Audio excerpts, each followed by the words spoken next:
Every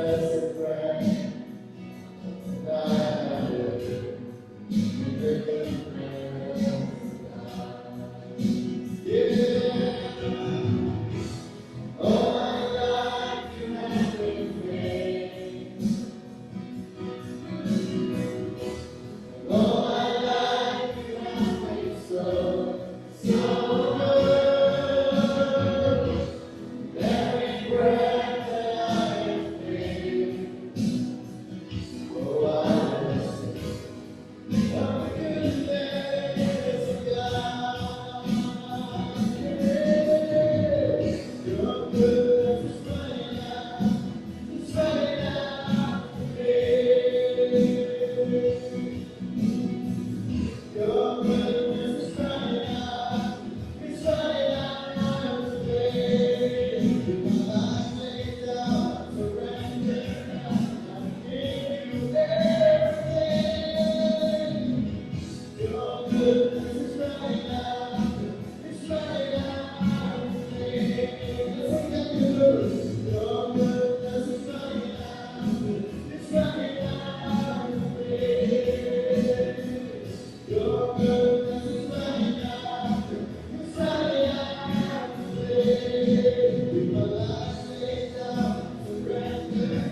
It is always a joy and privilege for me and for the church to welcome the new timers in our church.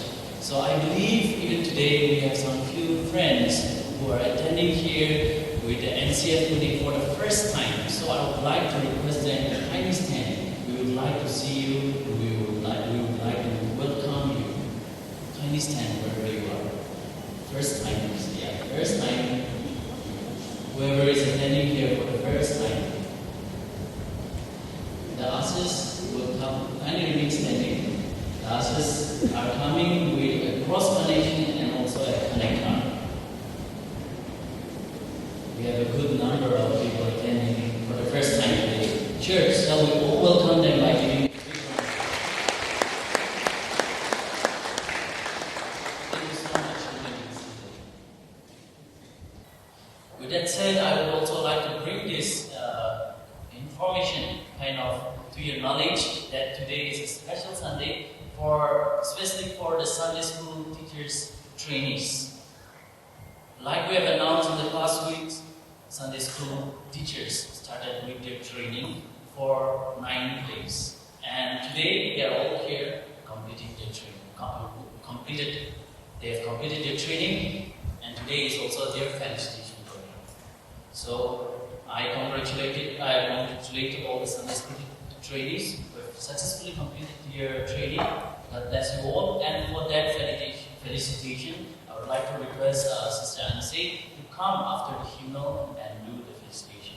For now, we will have an collection of offering and tithes. So I would like to request the ushers to come forward. I request Sister Atin to kindly come and lead us in offertory prayer. After which I ask Sis Sarafina and friends to kindly come and lead us in hymnal. Our Heavenly Father, we give all glory and honor to you, Lord, for your goodness and faithfulness. We also want to acknowledge for who you are and for all the promises to each one of us. Heavenly Father, I want to thank you for all the blessings that you have given to us. Out of your many blessings, we bring our tithes, offering thanksgiving to you. We pray for the sanctification and help us to use for the extension and application to glorify your name. In Jesus' holy name, we pray.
I stand here on behalf of the Sunday school team to hand over the certificates to the trainees who have completed the NCF Pune Sunday School Teachers Training 2023.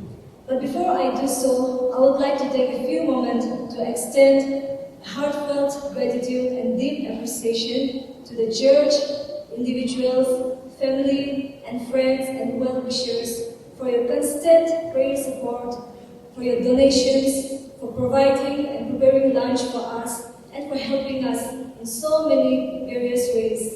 It is our sincere prayers that our good Lord will continue to bless each one of you, even in the days to come. This year, for the NCF Pune Sunday School Teachers Training, the total number of the trainees that registered were 18 of them, and 6 of them have completed the training. I would like to congratulate all the 6 of you for completing the training. To hand out the certificates, I would like to call upon Pastor Jinju to kindly come to the front. As I read out the names of the trainees, you may kindly come to the front, receive the certificate, and stay back for the prayer. Naga Christian Fellowship Pune. This certificate of commendation is awarded to the following people for successfully completing the 9 days NCF Pune Sunday School Teachers Training. Mrs. Paula Bhatide Barbosa.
Having said that, as a church, we would like to felicitate her with a small token of love from all of us. And so I would like to request Renan to come forward.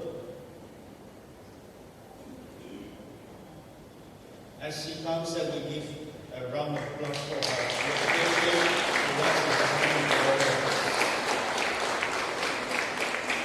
Yes, we would like to felicitate her with a small token of love that we have prepared. It is nothing compared to what she has contributed to us, given to us, but it is something that we give out of our love and from the bottom of our heart. Blessed future, all of that, her ministry, her hands, her feet, her thoughts, and her dreams, God. We want to commit them all that you will continue to use her. You have found her faithful, like the church, all of us found her being faithful here. We pray that you may entrust her with greater tasks and that you may find her faithful all the more for greater responsibilities. And to this end, we want to commit her life and present her in the name of the Father, the Son, and the Holy Spirit, thanking you and praising you. All glory, honor, power, majesty be unto you. In Christ's most precious name, with thanksgiving we pray. Amen. I would also like to thank each of you personally,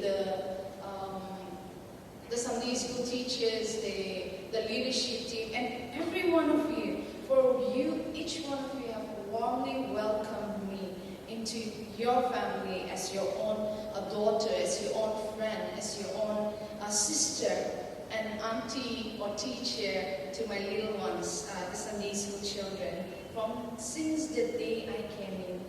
And all your love, care, and support have always been such a deep encouragement to me. And so thank you all once again for loving me and encouraging me, for supporting me, for nurturing me. Words cannot describe my genuine gratitude for all that you have done. And I don't have anything to give to the church or to each one of you in return for all the good deeds that you have rendered towards me. But as I leave, I'm indebted to each one of you.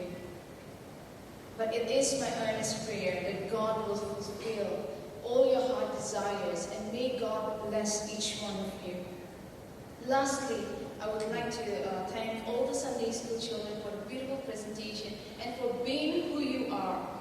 You all have been so amazing, and it was a great joy for me to serve you. So thank you all so much, and it is my prayer that each one of you will one day make the church and the nation proud and also bear the good fruit.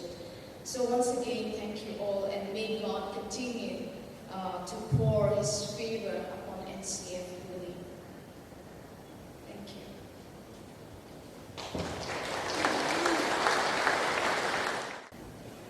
Shall we all turn to the Bible?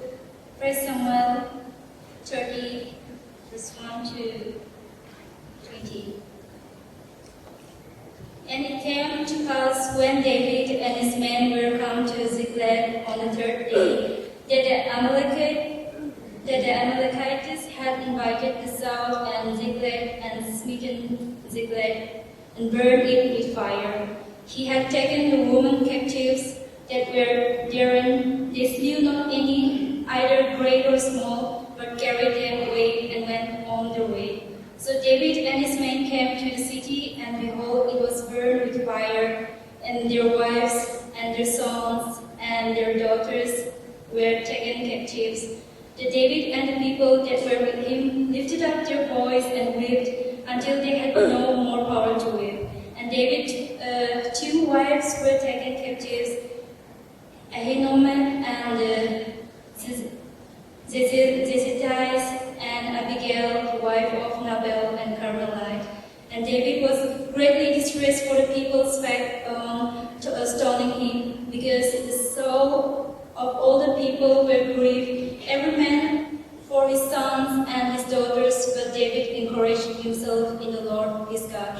And David said to Abinadab the priest, Ahimelech's son, I pray thee, bring me hither the ephod and brought thither the ephod to David, and David inquired the Lord, saying, Shall I pursue after these troops? Shall I overtake them? And he answered him, Pursue, for thou shalt surely overtake them, and thou shalt recover all. So David went, he and the 600 men that were within him, and came to the brook Besor, where those that were left behind stayed. But David pursued, he and 400 men, for 200 abode hither, which were so faint that they could not go over the brook Besor. And they found an Egyptian in the field, and brought him to David, and gave him bread, and he ate, and they made him drink water. And they gave him a piece of cake of pigs, and 2 clusters of raisins, and when he eaten, his spirit came again to him, for he had eaten no bread, nor drunk any water, 3 days and 3 nights. And David said unto him, To whom belongest thou, and whence art thou? And he said, I am a young man. I am a young man of Egypt, servant to an Amalekite, and my master left me, because 3 days ago I fell sick. We made an invention upon the south of the Cherethites, and upon the coast which belonged to Judah, and upon the south of Caleb, and we bring Ziklag with fire. And David said to him, Canst thou bring me down to this company? And he said, Swear unto me by God that thou wilt neither kill me, nor deliver me into the hands of my master, and I will bring thee down to the company. And when he had brought him down, behold, they were spread abroad unto all the earth, eating and drinking and dancing, because of all the great spoil that they had taken out of the land of Philistine and out of the land of Judea. And David smote them from the twinkling, even unto the evening of the next day, and there escaped not a man of them, except 400 young men, which rode upon camels and field. And David recovered all that the Amalekites had carried away, and David rescued his 2 wives. And there was nothing lacking in them, neither small nor great, neither sons nor daughters, neither spoil nor anything that they had taken to them. David recovered all. And David took all the flocks and the herd which they dragged before those other cattle, and said, This is David's spoil. This is the word of God. 1 Samuel chapter 30. I deliberately did not want to project so that we also exercise a little bit of opening our Bibles and read together. And that's interesting. And I always want to read long narration so that we understand the background of the story, and I don't have to spend much time on the background. But I want to tell you, start with an account that narrated by one of my friends from Mumbai. He was in Navi Mumbai, one of the corners, purchasing something. He parked his car on the street and was just waiting in the car when he saw someone on a scooty driving by, and there was a pothole, small pothole, and he slipped and he fell off. His scooty fell and he fell down. He immediately rose, stood up, and you know what he did? But no one was around, you know? That means trying to blame someone, right? But my friend said it was very funny because he was seeing from a distance, but no one was around in front of, on the back or beside him. He fell down by himself, but he said, but try to blame someone. When we have problems, we always try to pinpoint our fingers at someone or try to find a scapegoat, right? So those are the situations that we're in. I think our upbringing, when parents bring up our children also, we have, maybe it's a tradition also, I don't know about other tradition, but even we Nagas, and Nagas, we have this kind of old tradition where parents will say, like, if our child falls down, children are prone to fall or get hurt on furniture, and we say, we try to beat the furniture, so bad, not because of the furniture, you fell down, to appease them, to let them, comfort them to stop crying. Those are, it seems very bad. It has a bad impact upon the children as they grow up. And that's why me and my Parents, learn about parenting from our grown-ups and from others. Because they grew up, and whenever they have troubles, or whenever they are faced with situations, or whenever they get hurt, they don't look at themselves or introspect, but they tend to point finger at the furnitures or any steps or any other things around the house toys. Even when we grow up as adults, also we always point fingers at others, excuse to find a scapegoat.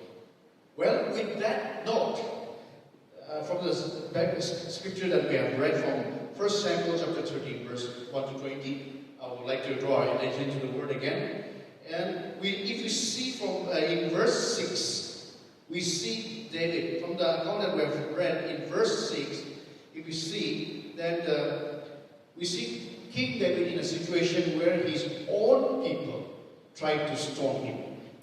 I think it's a very bad situation. His own beloved people, his followers, went to the extent of trying to kill him, to stone him. And that was a situation, right? Just to understand who were his followers, let's go back a little bit. If you have your Bibles, you can open to 1 Samuel chapter 22, and I'll read verse 1 and 2. So in 1 Samuel chapter 22, verse 1 and 2, David left God and escaped to the cave of Adullam.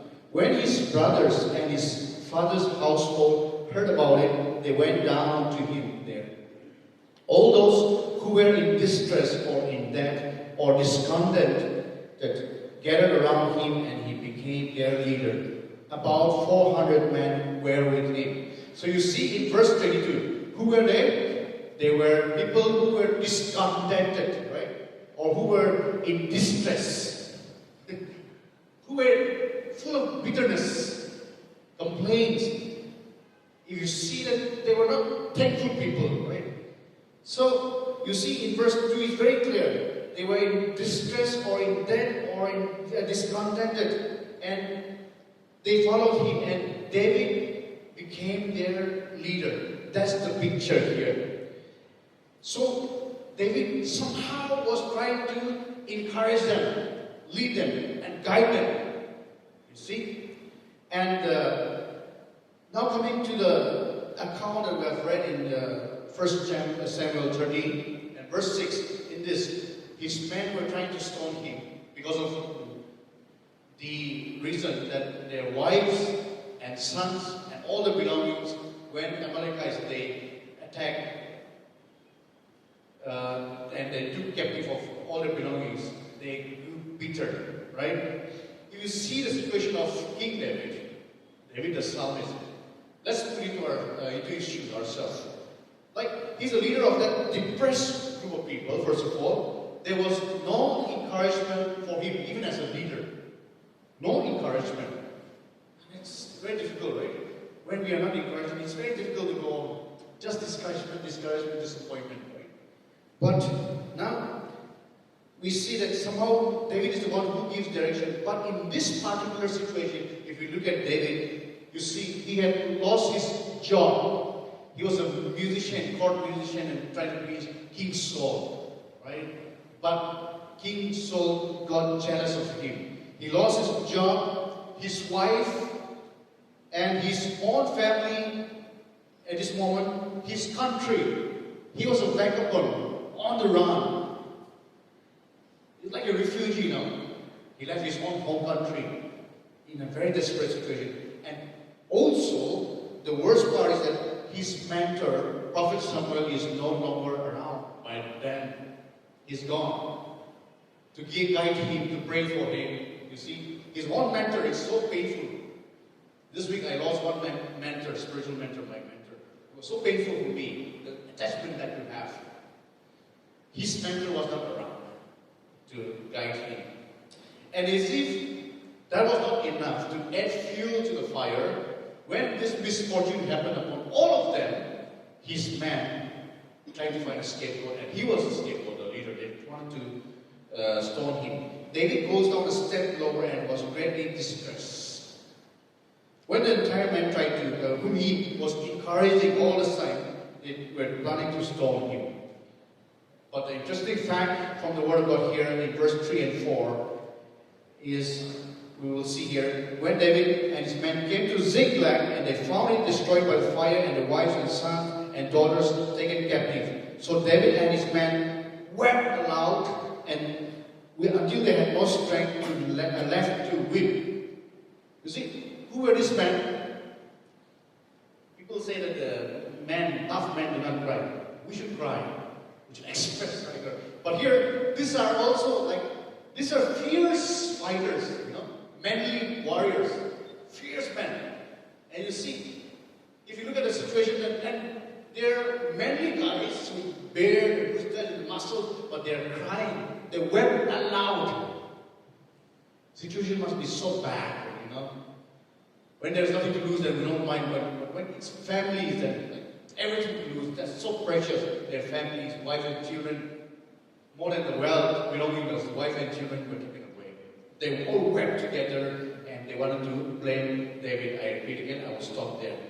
But what did David do? He was so depressed and discouraged, but he went to the Lord. He found strength in the Lord, according to verse 6 again, the following. David found strength in the Lord, his God. So rather than despairing over the destruction of Ziklag, David turns to God now in prayer and worship. Can we worship God when we are so discouraged? We don't feel like praying, uttering, or giving thanks to God. But David, time and again, we have seen in all the Psalms, but he takes time to worship Him. He remembers the lion and the bear that God's Spirit enabled him to overpower. He remembered the time when the giant Goliath was defeated by him through the power of God. He remembers those times, and that strengthened him, so he went to the Lord. This is number one, we also need to go to the Lord. With that note, I want to quickly share three principles on how to encourage ourselves in the Lord. We all go through difficult times. We're going to say that if we're in the Lord, if we follow the Lord, we will have no problem. That's a lie, false teaching. If we're in the Lord, we will have problem, but the difference is the Lord will enable us, help us to overcome. That's the good news. David trusted the Lord. He found strength in the Lord, encouragement in the Lord. Point number one that draws me to. First one, like David, the first principle we can learn from David is talk to God about your discouragement. David, a man after God's own heart, but he went to the Lord. He poured out his heart. He complained. We also don't complain. It's okay to complain sometimes. We are not super spiritual human beings. Okay to complain to God. Rather than despairing. Complain if you must, but this is it. And pour out a heart to God. Psalm 42, verse 1 and 2 says, with my voice I cried out to the Lord. With my voice I plead for mercy to the Lord. I pour out my complaint before Him. I tell my trouble before Him. And those words David wrote when he was in the cave, when he was moving around in the cave, darkest time. Cave is not a pleasant place. No facilities, nothing. You're in a hideout, dark places. Those times David wrote. Psalm 34 also, he's saying, I will bless the Lord at all times in this whole situation. So we see so many Psalms written in the cave. Greatest numbers of Psalms, if you check the Bible and read the Psalm. Thanksgiving is one thing, but greatest number of Psalms are complaints, mostly. Can you imagine that? When you complain to God, now listen to this, He will convict you of where you went wrong. You and I went wrong. It's not because of God, but it's like we may have some problem or weaknesses also. Make a list. Make a list. What is making me discouraged? Why am I easily discouraged? Inventory is a must. See, we need to invent. Have a retrospection. Where have I gone wrong, right? Complain, but God also reveals to you where we are heading, where we were, what went wrong. Be willing to listen to God, God's instruction, and not what others say. If David had listened to his men who were trying to stone him, then he would have just collapsed there. But he said, no, this is not it. I will listen to God. God first. He went to God in his desperation, moment of distress. It's difficult to apply, but that's how David did, and we can also do that. Number two, second point. Now, not just complaining, but you can complain, you can retrospect, you can make a list, but we don't stop there. David, we see that start taking some practical or positive steps. Take action and move forward. Number two, take action and move forward. Don't just sit, pity ourselves. When we fall down, we can just say, oh, I got hurt, and just cry and then sit over. But that's not the aim. We have to stand, we have to dust off. And we have to, time to cry, but time to move on as well. Right? Famous pastor John Piper, he says this about boasting and even self-humility as well, or suffering. He says that, according to him, boasting says, that is pride. Boasting says, I deserve admiration because I have achieved so much. In social media or platform or everywhere, this is what I did this ministry, and successful. It's the Lord, but I preach. Many people were converted. This many people were baptized. Boasting. Boasting, that's boasting. Because I achieved so much. That is boasting.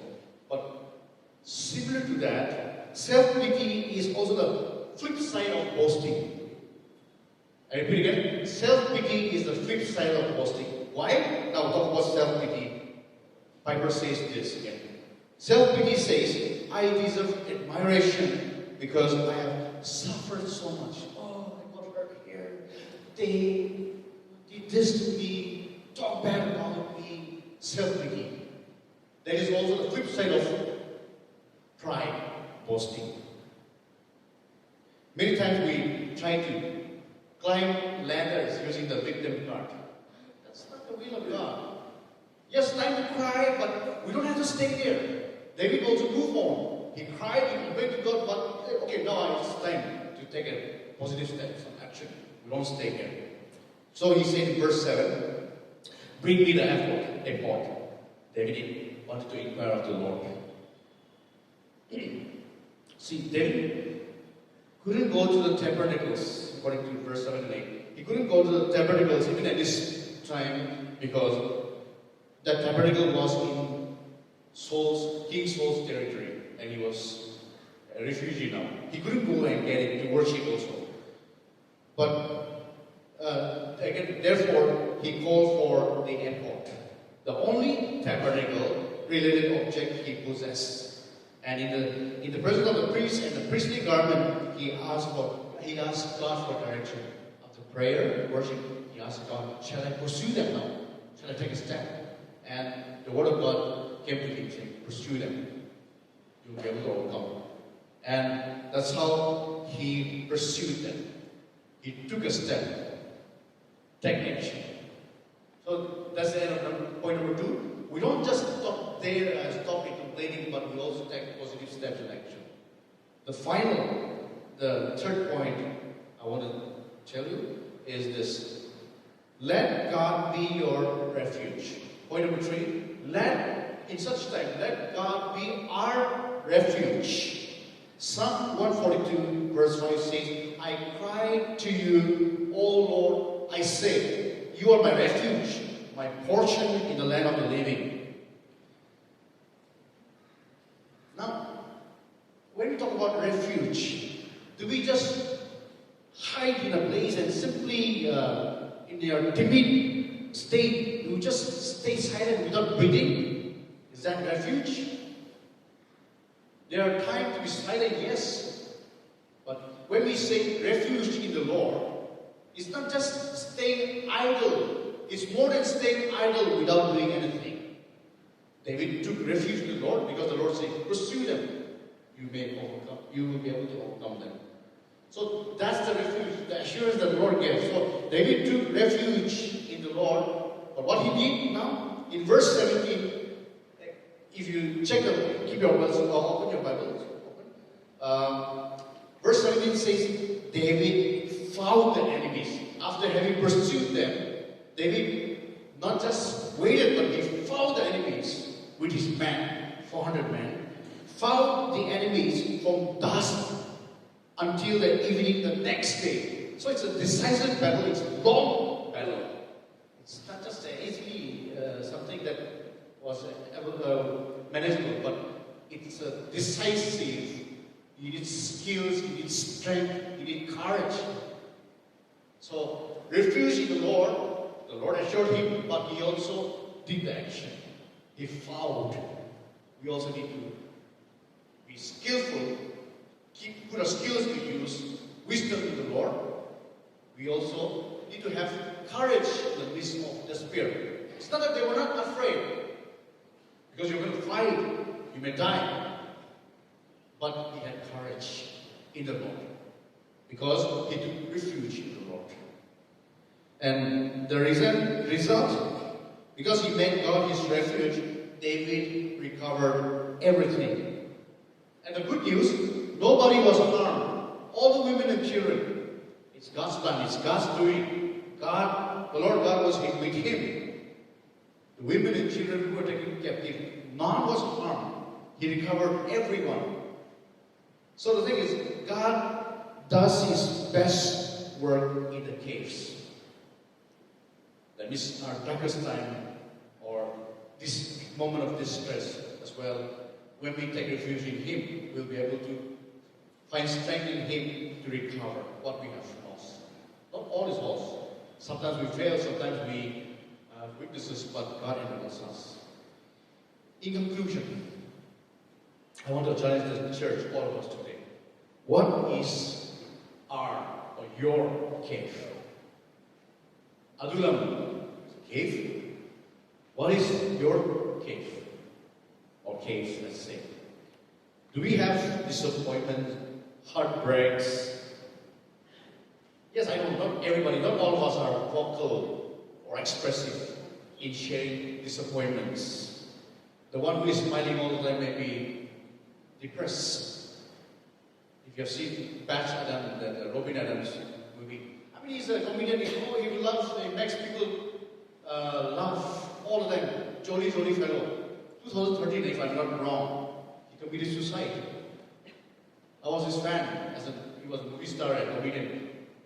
I was so shocked, laughing and smiling all the time, but he was depressed. He committed suicide.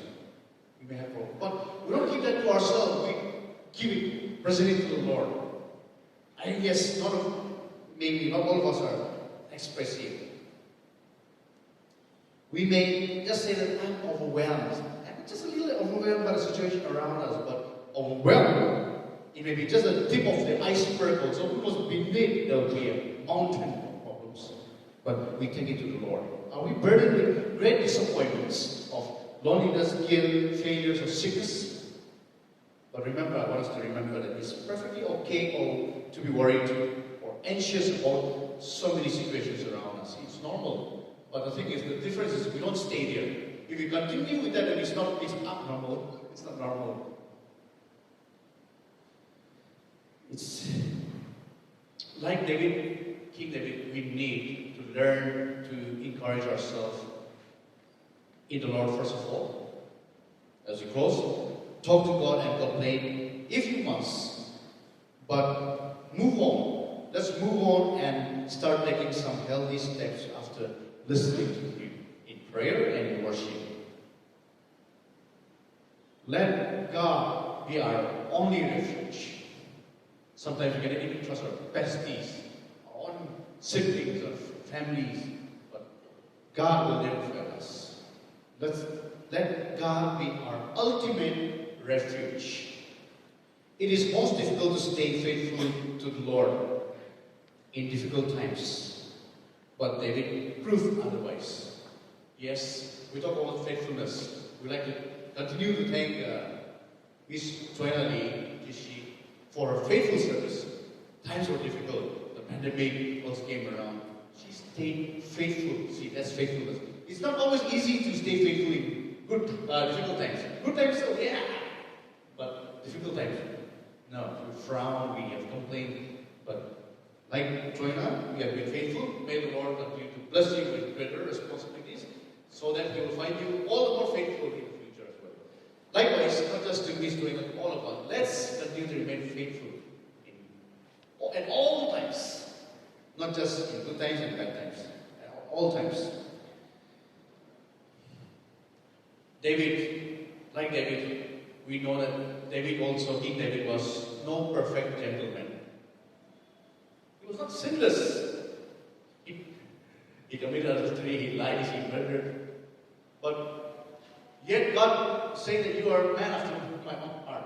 What was the difference? When he committed sin, when he convicted him, he went to the Lord in repentance, in prayer, every time and he had this spiritual intimacy. Let's be people who will find refuge, strength, courage in God. And we'll ask, like David, who seek repentance, seek forgiveness, pleading for deliverance and mercy, who sought refuge in the Lord as his only salvation. May the church, all of us, have that kind of spirit to take refuge in the Lord our God.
privilege that you bestow upon us as your sons and daughters, your church, your body.